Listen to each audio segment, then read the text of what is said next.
प्रिय विश्वासी भाई एवं बहन, प्रभु यीशु के पवित्र जीवित और सामर्थ्य नाम में आप सबको जय मसीह की। हमारा प्रभु आज भी जीवित है और सनातन काल तक जीवित रहेगा। प्रभु का धन्यवाद करते हैं। हम इन दिनों में प्रभु यीशु के जीवन की, पार्थिव जीवन की अंतिम सप्ताह की सेवकाई पर मनन करते चले आ रहे हैं और कल के मनन में हमने उनके क्रूस की सेवकाई को देखा, क्रूस से 7 वाणियों पर भी मनन किया। और आज का दिन चूंकि एक विश्राम का दिन कहलाता है, प्रभु यीशु को कब्र में रखा गया है और चूंकि ये फिर भी प्रभु यीशु के लिए विश्राम का समय नहीं है, वो उसके पश्चात भी जो कैदी आत्माएं हैं, अगर हम सावधानी से परमेश्वर का वचन पढ़ें तो पाते हैं कि पुराने नियम के संत जो कैदी आत्माओं के रूप में थे अब्राहम की गोद में, उन्होंने उन्हें वहां जाकर के सुसमाचार सुनाया और उन सबों ने विश्वास किया और उस बंधुआई को बांधकर वो पिता के पास ले गया। वहां उन्हें स्वर्ग लोक में उनको पहुंचा दिया, जहां प्रभु यीशु ने डाकू से कहा था, आज ही तू मेरे साथ स्वर्ग लोक में होगा। ये सब आत्माएं परमेश्वर के पास पहुंचाई गई। लेकिन फिर भी आज के दिन की इस बात के रूप में यहूदियों में एक बड़ी हलचल थी। उन्होंने सुन लिया था कहीं से चुपके से या कि उसने कहा था मैं तीसरे दिन जी उठूंगा। ये बात उनको सता रही थी, कहीं ये सच हुआ तो हम क्या करेंगे, फिर वो कैसे हमको परेशान कर सकता है, फिर तो अगर वो आत्मा के रूप में आ गया या पता नहीं क्या क्या कल्पनाएं करके एक बड़ा डर उनको सता रहा था। तो मैं जो विषय यहाँ रखना चाह रहा हूँ वो यही है कि इन लोगों ने यीशु को जी उठने से रोकने के लिए अपना अंतिम प्रयास किया, जो असफल होना ही था और असफल रहा। यीशु को जी उठने से रोकने का प्रयास हम पढ़ते हैं मत्ती रचित सुसमाचार उसके 27 अध्याय 62 से 66 पदों तक। दूसरे दिन जो तैयारी के दिन के बाद का दिन था, प्रधान याजकों और फरीसियों ने मिलकर पिलातुस के पास इकट्ठे होकर कहा, हे महाराज, हमें स्मरण है कि उस भरमाने वाले ने जब वह जीवित था कहा था, मैं 3 दिन के बाद जी उठूंगा। अतः आज्ञा दे कि तीसरे दिन तक कब्र की रखवाली की जाए, ऐसा न हो कि उसके चेले आकर उसे चुरा ले जाएं और लोगों से कहने लगे वह मरे हुए में से जी उठा है, तब पिछला धोखा पहले से भी बुरा होगा। पिलातुस ने उससे कहा, तुम्हारे पास पहरुए तो हैं, जाओ अपनी समझ के अनुसार रखवाली करो। अतः वे पहरुओं को साथ लेकर गए और पत्थर पर मोहर लगाकर कब्र की रखवाली की। ये पिछला धोखा माने चेले जब ये कहेंगे कि यीशु जी उठा है, इसके साथ जो उनका डर है कि ये पहले धोखे से ज्यादा बुरा होगा, इसलिए उसे जी उठने से भरसक रोका जाए। वैसे उनको यकीन नहीं था कि ये जी उठेगा, परंतु कहीं ऐसा ना हो कि चेले उसकी लाश को चुरा लें और ये डिक्लेयर कर दे तीसरे दिन, अरे वो तो जी उठा है। फिर हम कैसे इसका जवाब देंगे, कैसे इस बात को दबाएंगे। लेकिन क्या हुआ, यीशु के जी उठने को दुनिया की कौन सी सामर्थ रोक सकती है, कौन से पहरुए रोक सकते हैं, कौन सा पत्थर रोक सकता है या कौन सी मुहर रोक सकती है। वाह, ये सारी चीजें परमेश्वर की सामर्थ के आगे कुछ भी नहीं है, शून्य है। और प्रभु यीशु कोई साधारण इंसान नहीं थे, वो परमेश्वर थे और मनुष्य भी थे, लेकिन जी उठने के बाद वो मनुष्य नहीं थे।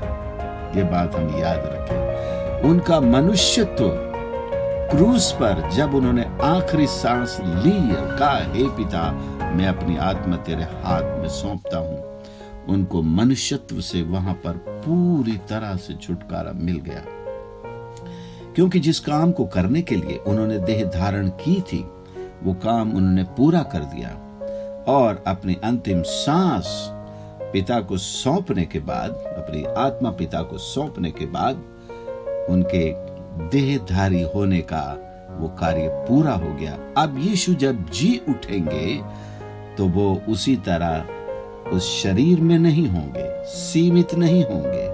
अब कोई उन्हें हाथ नहीं लगा सकता, कोई उन्हें पकड़कर गिरफ्तार नहीं कर सकता। अब तो इनकी ऐसी हालत हो जाएगी उसे देखते ही कि जिस प्रकार कहा जाता है कि बस ये जिंदगी से भी हाथ धो बैठने वाले हैं। इन्होंने कभी इनका पाला नहीं पड़ा है परमेश्वर की सामर्थ से कहा जाए। इन्होंने मूसा की व्यवस्था को भी पढ़ा तो है, परमेश्वर के कामों के बारे में मिस्र में और मार्ग में और इस्राएल के राजाओं के जीवन में सुना तो है, न्यायियों के समय के परमेश्वर के कामों को सुना तो है, नबियों के द्वारा भी परमेश्वर के कामों के बारे में सुना तो है। लेकिन मैं दावे के साथ कह सकता हूं, इन यहूदियों ने, फरीसियों ने, याजकों ने, महायाजकों ने परमेश्वर के काम को नहीं देखा, बल्कि प्रभु यीशु ने किए, उनकी आंखों के सामने किए। इन्होंने उनका इनकार किया, एक कार्य को भी नहीं माना। तो ये जिस ईश्वर की आराधना कर रहे थे उसी का इनकार कर रहे थे।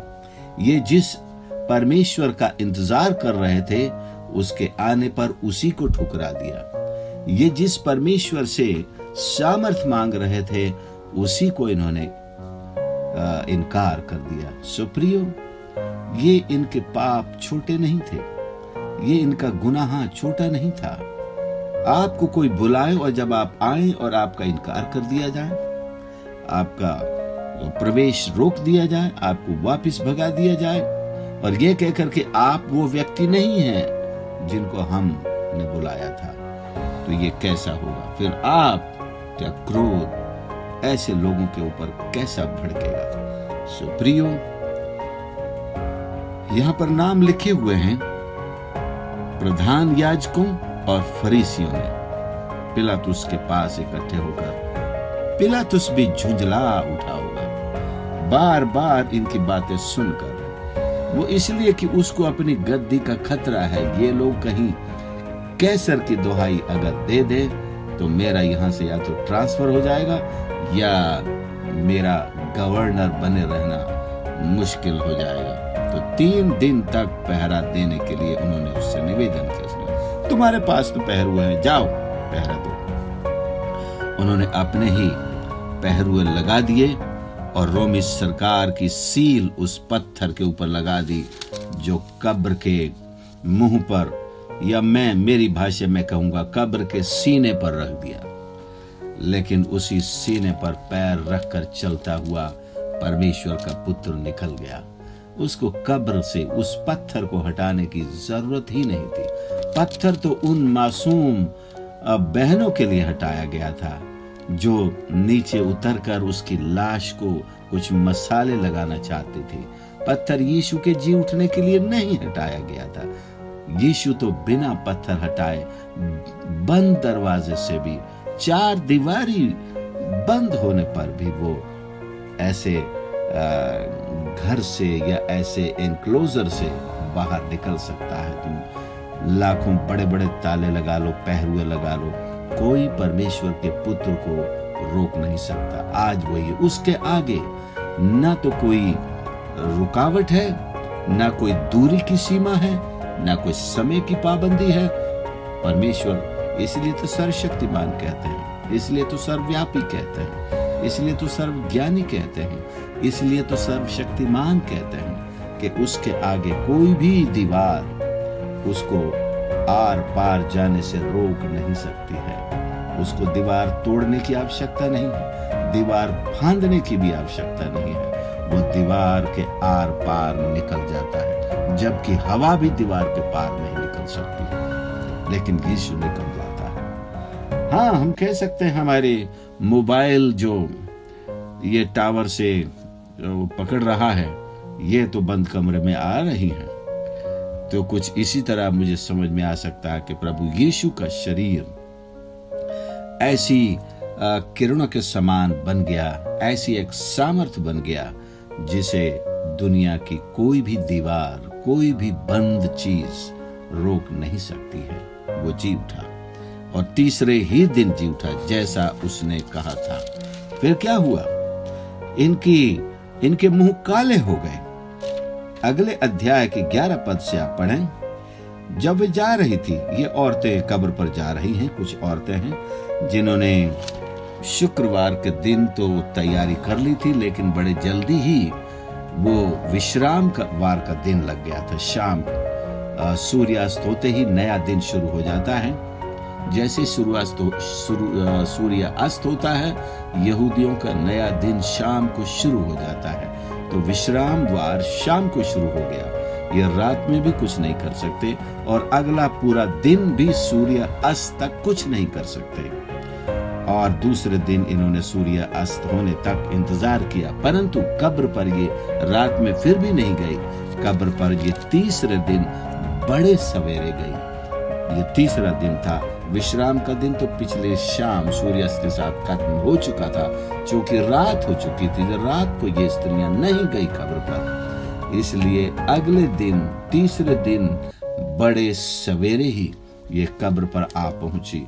परमेश्वर को पता था, परमेश्वर के पुत्र को पता था कि ये परेशान होंगी वो पत्थर देखकर, इसलिए स्वर्गदूतों ने आकर पत्थर को पहले ही लुढ़का दिया।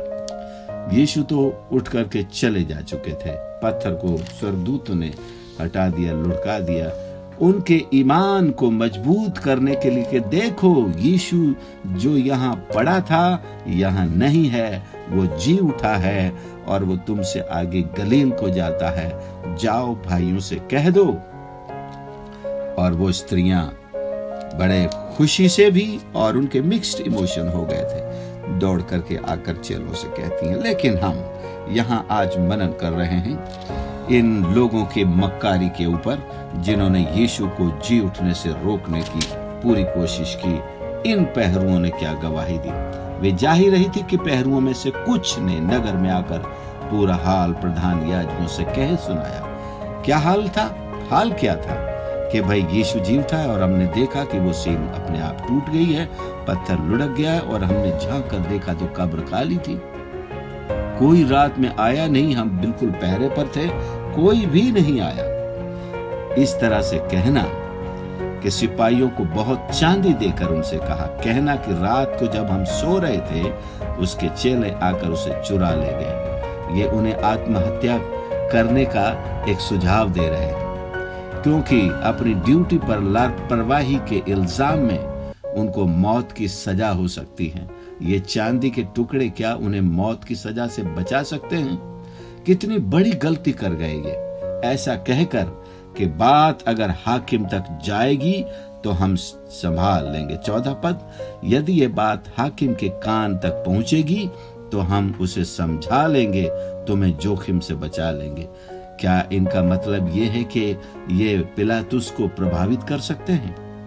क्या उसको भी घूस देंगे? ये यीशु की सच्चाई को दबाने के लिए इन्होंने जो घूस का साधन आरंभ किया था, पुनरुत्थान के दिन की सुबह से वो आज तक चलता चला आ रहा है। सच्चाई को घूस से नहीं दबाया जा सकता, सच्चाई को चांदी देकर नहीं दबाया जा सकता। ये लोग फेल हो गए और कब्र आज भी चीख चीख कर कह रही है वो जी उठा है।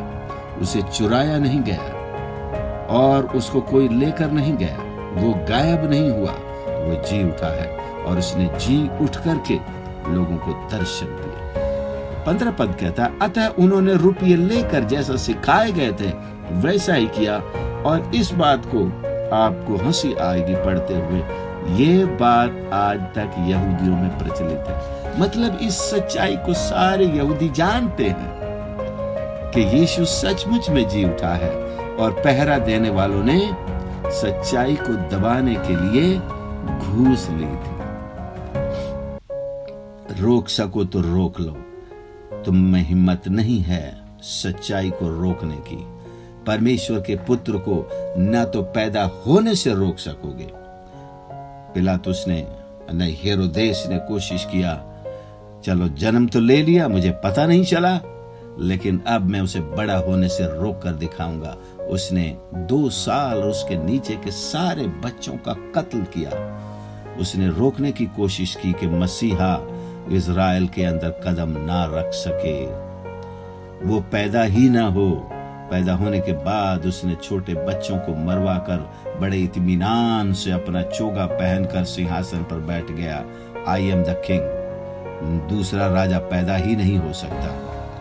और कितनी बार शैतान ने ये कोशिश की कि यीशु मसीह को उसके मकसद से दूर कर दे, भटका दे, परीक्षा में डालकर उसे अपने पैरों तले ले आए, पैरों में उसको गिरा दे, अपनी आराधना करवाए, लेकिन वो फेल हुआ। वो अपने मकसद में कामयाब नहीं हो सका। शैतान ने एक और कोशिश की थी गतसमनी वाटिका में, जब प्रभु दुआ कर रहे थे, जब उनका जी बड़ा व्याकुल था।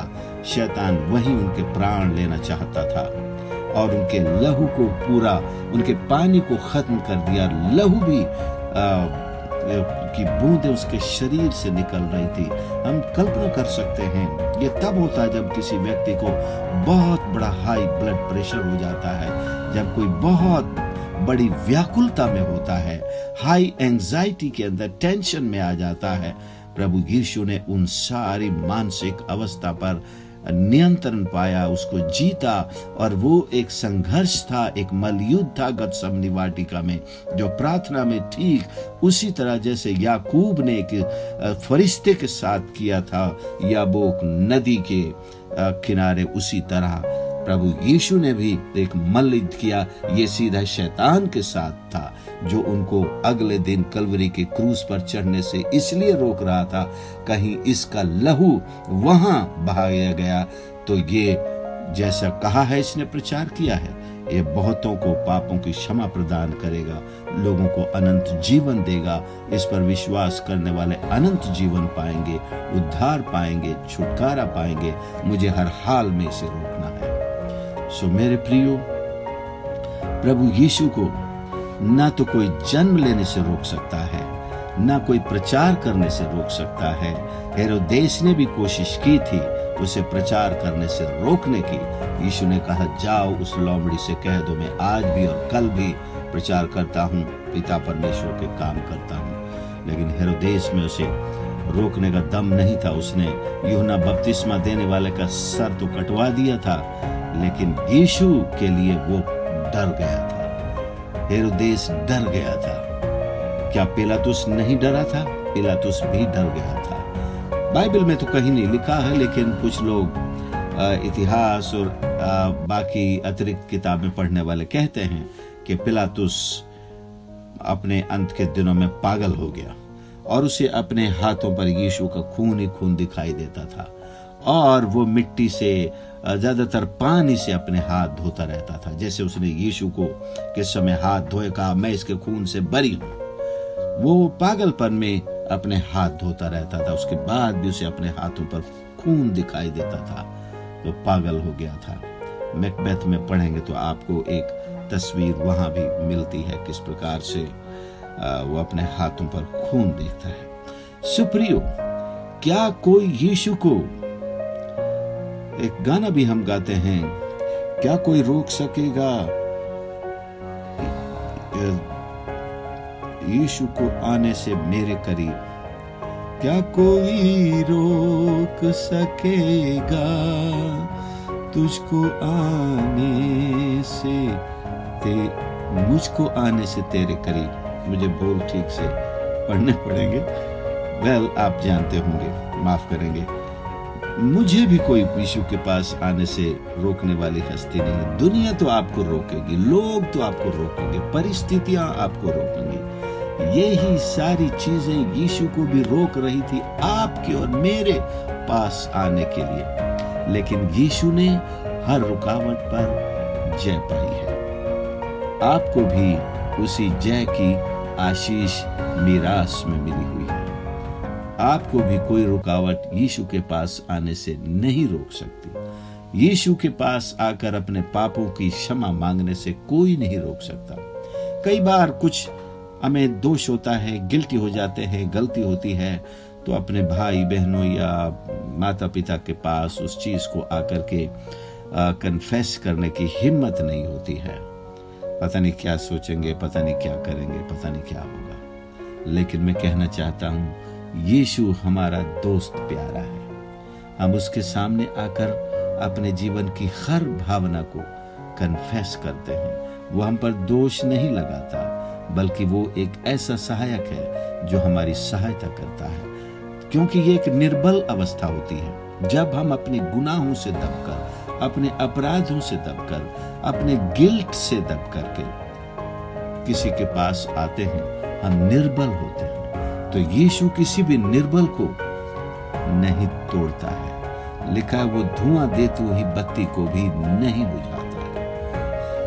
वो आपकी और मेरी सहायता करता है। इसलिए वो सहायता करने के लिए ही आया है। तो प्रियो, प्रभु यीशु मुर्दों में से जी उठा है और ये बात परमेश्वर के वचन से बार बार सिद्ध की गई है। बहुत सारे गवाहों ने उसे देखा, न सिर्फ उन स्त्रियों ने, न सिर्फ प्रभु के 11 चेलों ने, और उसके बाद एक सबसे बड़ी गवाही हम पढ़ते हैं प्रेरित पौलुस की, जो पहले कुरिन्थियों के 15वें अध्याय में एक बड़ा लंबा चौड़ा एक पूरे मसीह के पुनरुत्थान का एक अध्याय यहाँ पर देता है। और वो कहता है कि प्रभु यीशु उसको भी दिखाई दिया। लास्ट में यहाँ पर कुछ लोगों का जिक्र है। मैंने सबसे पहले तुम्हें वही बात पहुंचा दी जो मुझे पहुंची थी। तो उसने ये बात कहीं से पढ़कर नहीं पहुंचाई है। जैसे मैं तो बाइबल से पढ़कर आपको बता रहा हूं, लेकिन पौलुस ने ये किसी धर्मशास्त्र के हिस्से से पढ़कर के कुरिन्थ के विश्वासियों को नहीं बताया था।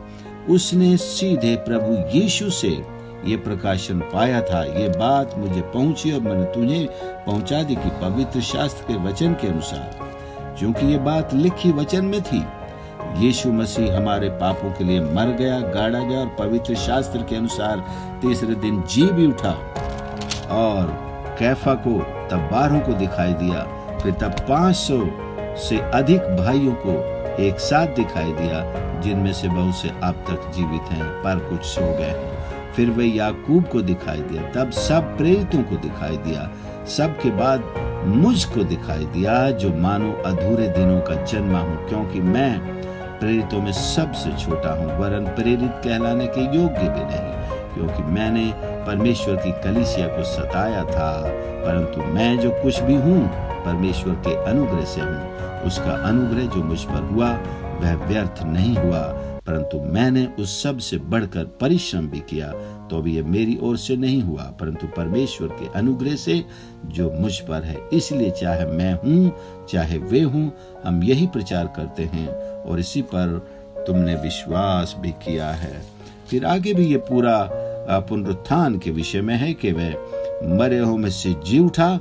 यदि वह प्रचार किया जाता कि मरे हुओं में से जी उठा, तो तुम में से कितने कैसे कहते हैं कि मरे हुओं का पुनरुत्थान है ही नहीं। सदूकी लोग उन्हीं के पंथ के हैं, उन्हीं के ग्रुप के लोग हैं, जो उनके साथ मिलकर, प्रधान याजकों के साथ, फरीसियों के साथ मिल करके यीशु को सताया करते थे।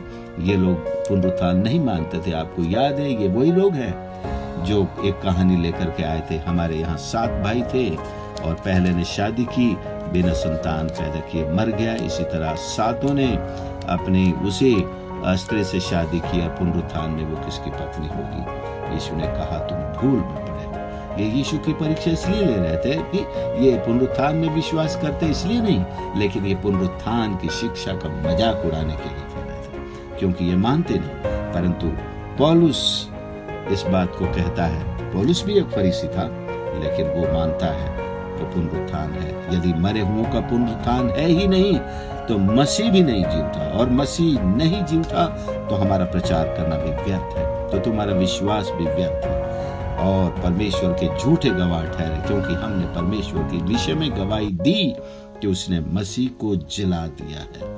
यद्यपि नहीं जिलाया, यदि मरे हुए नहीं जी उठते, यदि मुर्दे नहीं जी उठते, तो मसीह भी नहीं जी उठा। और यदि मसीह नहीं जी उठा तो तुम्हारा विश्वास व्यर्थ है, तुम अब तक अपने पापों में फंसे हो। वरन जो मसीह में सो गए वे भी नष्ट हो गए। यदि हम केवल इसी जीवन में मसीह से आशा रखते तो हम सब मनुष्यों से अधिक अभागे हैं। और आगे आप पढ़ते जाएंगे कि पुनरुत्थान की एक देह भी है, एक अलग देह है जो यीशु मसीह को भी मिली, और हम सब विश्वासियों को भी एक नई देह मिलेगी जो इस शरीर के अनुसार दुर्बल, कमजोर, नाशवान ऐसी नहीं होगी, परंतु वो एक महिमा की देह होगी। और परमेश्वर हम सबको अपनी आशीषों से परिपूर्ण करेगा प्रियो।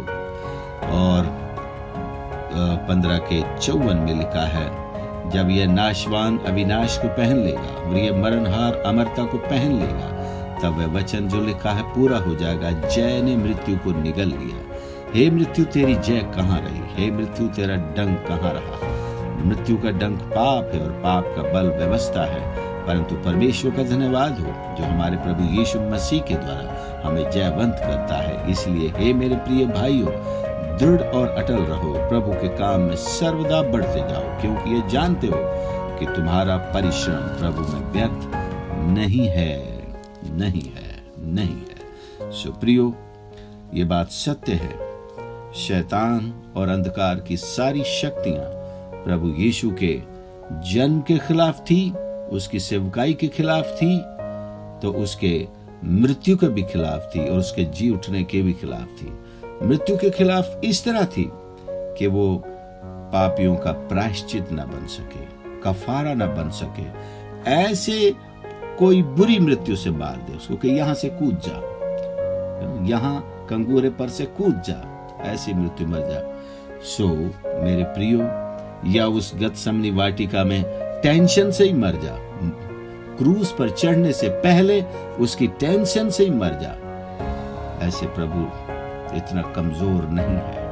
हमारा प्रभु सर्वशक्तिमान प्रभु है। उसने बड़े होशो हवास में अपने पूरी ताकत से अंधकार का सामना किया और वो जीत आपके और मेरे लिए हासिल की है। प्रभु का धन्यवाद करते हैं। आइए हम प्रार्थना करें। प्यारे प्रभु हमारे परमेश्वर, हम धन्यवाद करते हैं आज के इस दिन के लिए। आपने परमेश्वर हमारे विश्वास को पुख्ता किया है, मजबूत किया है, दृढ़ किया है कि तू सचमुच मुर्दों में से जी उठा है और आज भी युगान युग तक आप जीवित रहेंगे। आज भी जीवित है परमेश्वर। और हम जितनों ने आपको अपने उद्धारकर्ता के रूप में ग्रहण किया है, आप हमारे हृदयों में विराजमान है। खाली कब्र इस बात की गवाह है और साथ में हमारे हृदय भी इस बात के गवाह है कि तू जीवित है। जैसे खाली कब्र गवाही देती है कि तू जी उठा है, हमारे हृदय इस बात की गवाही देते हैं कि तू हमारे साथ है, तुम्हारे हृदयों में है, तू हमारे विश्वास में है। हम प्रतिदिन आप में चलते फिरते और सामर्थ पाते। हमारे जीने की सामर्थ आपसे आती है, हमारी प्रार्थनाओं के उत्तर आपसे आते हैं, हमारी आशीषें आपसे आती हैं, हमारे अनंत जीवन आपके हाथों से मिला है। प्रभु हम ऐसे परमेश्वर का इनकार कैसे कर सकते हैं जो हर पल हमारे साथ है। प्रभु जी हम आपका धन्यवाद करते हैं। इस संसार पर दया कर प्रभु जी, उनकी मूर्खता को खुदाबंद परमेश्वर उस पर दया करके उनकी आंखें खोल दे कि वे देख सकें कि तू जीवित है और तू उन्हीं के लिए क्रूस पर चढ़ा है, ताकि अपने पापों से तौबा करें, अपनी अज्ञानता से तौबा करें और परमेश्वर आपके सामने अपने सारे पापों को अंगीकार करके तुझसे क्षमा मांगे और तेरे लहू से धुलकर परमेश्वर आपको अपने हृदय में अपने उद्धारकर्ता के रूप में आमंत्रित करके अनंत जीवन पाएं और आपकी महिमा करें। प्रभु हम धन्यवाद देते हैं इस प्रार्थना को सुनने के लिए। ये प्रार्थना अपने उद्धारकर्ता और पुनरुत्थित प्रभु यीशु मसीह के नाम से मांगते हैं, आमीन। अब हमारे परमेश्वर पिता का प्रेम, प्रभु यीशु मसीह का अनुग्रह, पवित्र आत्मा की संगति हम सब के साथ अब से लेकर युगान युग तक होती रहे, आमीन। प्रभु आप सबको आशीष करे। God bless you.